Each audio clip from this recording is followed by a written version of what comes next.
Bismillahirrahmanirrahim. Assalamualaikum warahmatullahi wabarakatuh.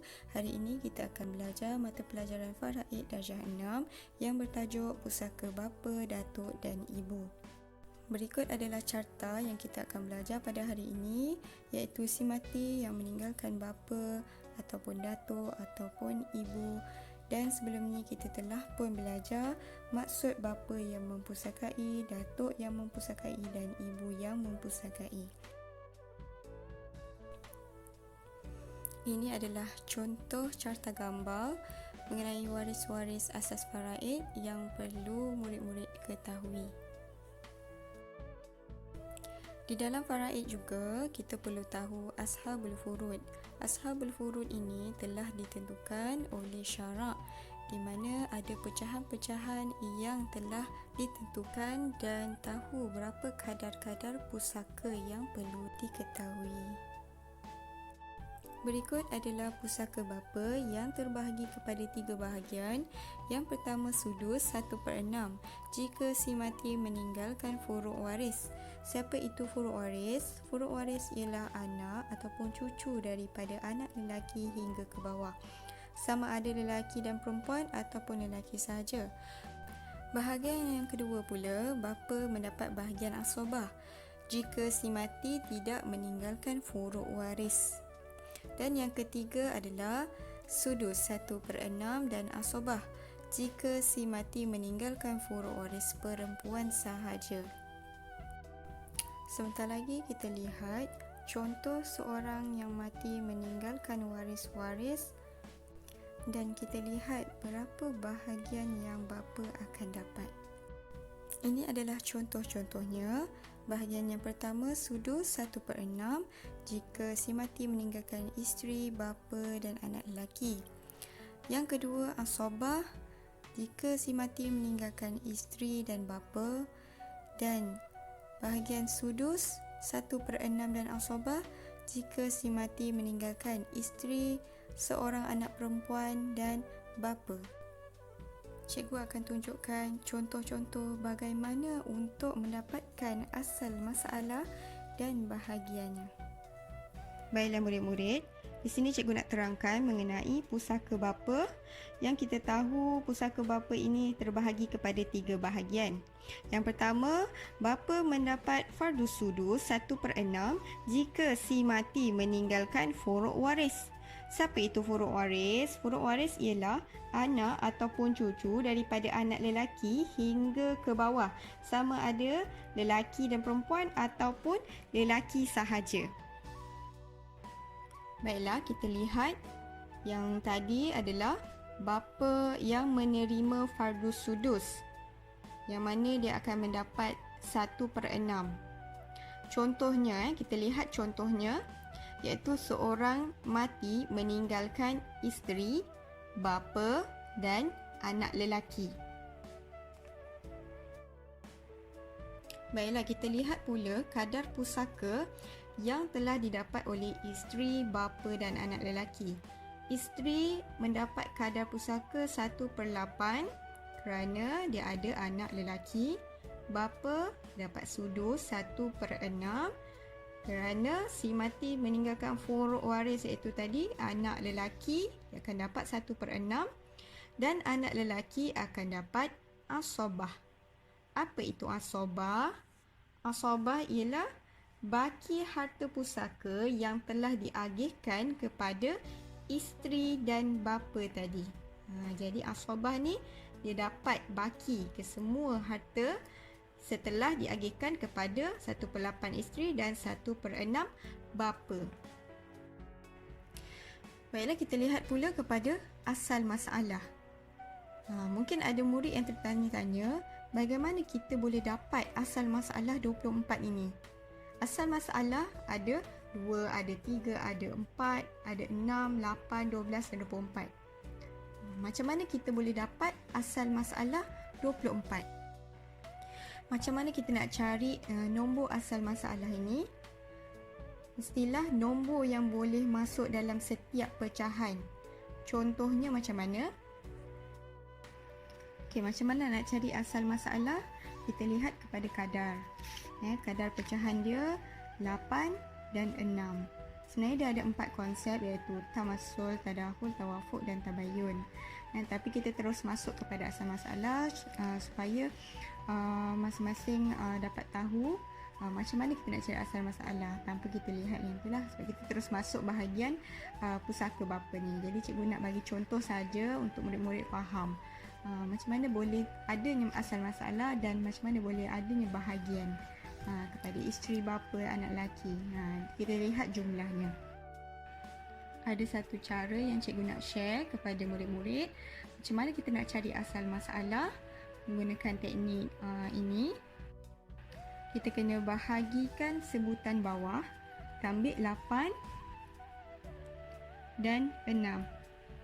Bahagikan. Kita bahagikan cuma boleh bahagikan kepada sifir 2 ataupun sifir 3 sahaja. Okey, kita masuk di sifir 3. 8 bahagi 3 kita tak boleh nak bahagikan. Okey, kita terus turunkan 8. 6 bahagi 3 2. Lepas tu kita ambil sifir 2.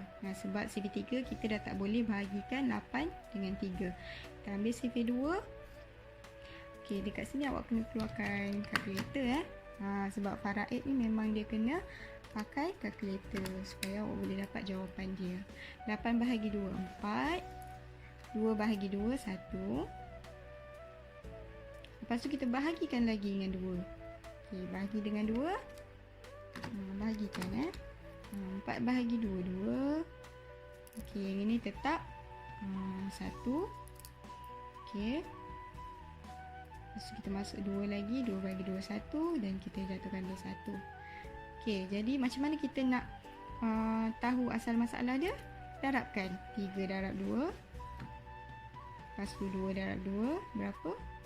Dan 2 darab 2 berapa? Kita dapat berapa jawapan dia? Okey, jap. 3 kali 2 kali 2 kali 2. Dan kita dapatlah jawapan dia, asal masalah 24. Jadi kita boleh letak dekat sini asal masalah 24. Okey, sekarang ni kita nak kira asal masalah dengan kadar pusaka dan dia dapat bahagian berapa. Okey. Okey, kita tengok pula bahagian kadar yang akan dibahagikan kepada asal masalah dan berapa dapat bahagian isteri, bapa dan anak lelaki. Okey, untuk isteri, macam mana kita nak dapat bahagian dia? Okey, bahagikan sahaja. 24 bahagi 8. Okey, 24 bahagi 8. Dapatlah 3 bahagiannya. Okey, lepas tu bapa pula. 1/6 kan? Okey, 1/6 bahagi dengan 24 lah. 24 bahagi 6. Dapatlah bahagian dia 4. Okey, lepas tu anak lelaki asabah dia akan dapat baki kan? Baki semua. Okey, macam mana kita nak buat? Okey, 4 tambah 3. Okey, 7 kan? Dah dapat 3 tambah 4 7. Jadi 7, 24 tolakkan dengan 7. Bila kita tolakkan dengan 7, 24 tolak 7, dapat jawapannya adalah asabah akan dapat 17 bahagian keseluruhannya. Okey, kita nak kira betul tak, cukup tak asal masalahnya dapat 24 ni. Okey, kita totalkan. Okey, 3 campur dengan 4 campur dengan 17. Dapat jawapan dia 24 untuk bahagian ni. Cukup bahagian yang masing-masing dapat. Isteri dapat 3 bahagian, bapa dapat 4 bahagian dan anak lelaki dapat asabah keseluruhan bakinya dan dia dapat 17. Okey, jadi cukuplah asal masalahnya. Okey, bahagiannya cukuplah 24, 3 ni akan dapat. Okey, tu je antara contoh yang cikgu nak tunjukkan pada hari ini. Dan sama yang lain pun sama juga cara untuk mengiranya, cuma asal masalah akan jadi lain. Okey. Okey, tadi yang pertama bapa yang dapat fardu sudus kan. Okey, yang kedua ni bapa yang dapat bahagian asabah. Okey. Biasa kita tahu anak lelaki dapat asobah. Ni yang kedua pula, bapa yang mendapat bahagian asobah bila si mati tidak meninggalkan furuk waris. Maksudnya dia tak ada anak lelaki, okay? Tak ada waris sama sekali. Okey, contohnya seorang yang mati meninggalkan isteri dan bapa. Dia ada isteri, dia ada bapa.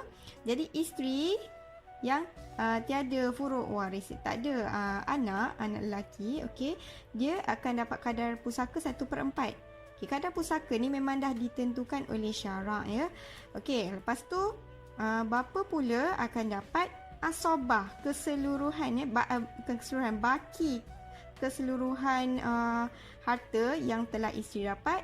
Setelah tu bakinya bapa yang akan dapat. Okey, asal masalah kita lihat 1/4, asal masalahnya tetap 4 lah. Dia tak ada nak bahagikan dengan berapa banyak, tak ada. Jadi 4 tetap bahagi dengan 4. Okey. Okey, untuk bahagian 4 bahagi 4, 1 untuk isteri, 4 bahagi 4, 1 bahagian untuk isteri.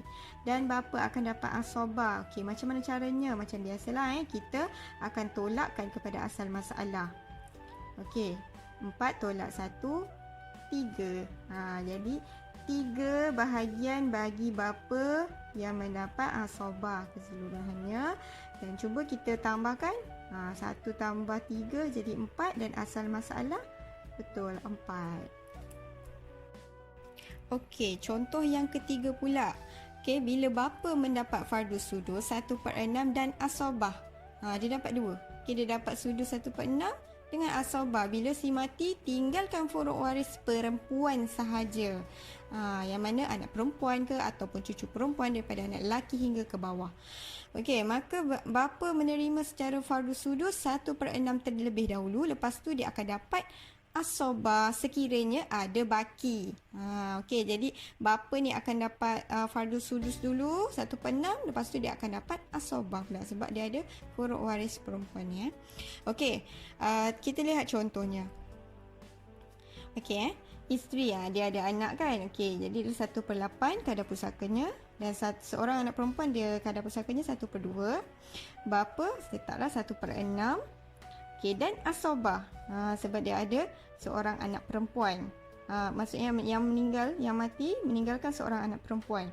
Okey, asal masalah macam tadilah cikgu tunjuk. Okey, asal masalah 24.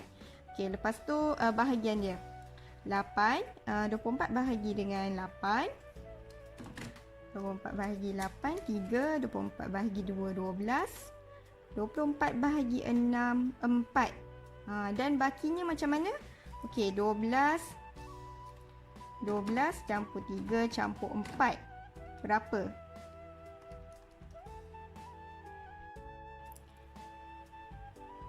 19. Dan 19 tolak dengan 24, dapatlah baki 5. Okey, campurkan 5 dengan 4 ni 9. Jadi kita kira pula dia punya sah masalah dia. Okey, kita sahkan masalah dia. 3, 12, 9. Dapatlah 24. Okey. Kita lihat pula bahagian pusaka datuk.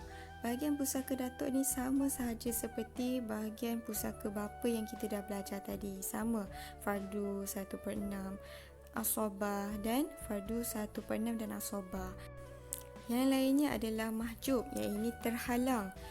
Juga mukasama ataupun 1/3 ataupun 1/6.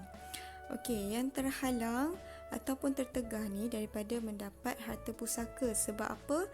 Sebab ada bapa. Jadi datuk ni tidak dapat harta pusaka sebab ada bapa. Apa pula mukasama? Mukasama bermaksud diberikan sama banyak antara datuk dengan saudara. Baiklah, kita lihat pula pusaka ibu. Pusaka ibu juga terbahagi kepada 3 bahagian. Yang pertama, ibu mendapat bahagian fardus sulus, iaitu 1/3 jika si mati tiada meninggalkan furuk waris dan tiada meninggalkan ramai adik-beradik. Yang keduanya, ibu akan mendapat bahagian fardus sudus 1/6 jika si mati meninggalkan furuk waris ataupun meninggalkan ramai adik-beradik, antara 2 orang ataupun lebih. Yang ketiga, ibu akan mendapat bahagian sulusul baki, 1/3 daripada baki apabila si mati meninggalkan suami atau isteri, ibu dan bapa sahaja. Inilah masalah yang dinamakan al-warawain. Okey. Baiklah, ini adalah kesimpulan yang kita telah belajar pada hari ini mengenai pusaka bapa, datuk dan ibu. Murid-murid boleh lihatlah di dalam kitab faraid mengenai kesimpulan yang telah kita belajar pada hari ini. Berikut adalah latihan yang murid-murid perlu selesaikan. Sila rujuk dalam kitab faraid dan selesaikan masalah pusaka bapa. Selamat menjawab latihan yang diberi. Terima kasih. Assalamualaikum warahmatullahi wabarakatuh.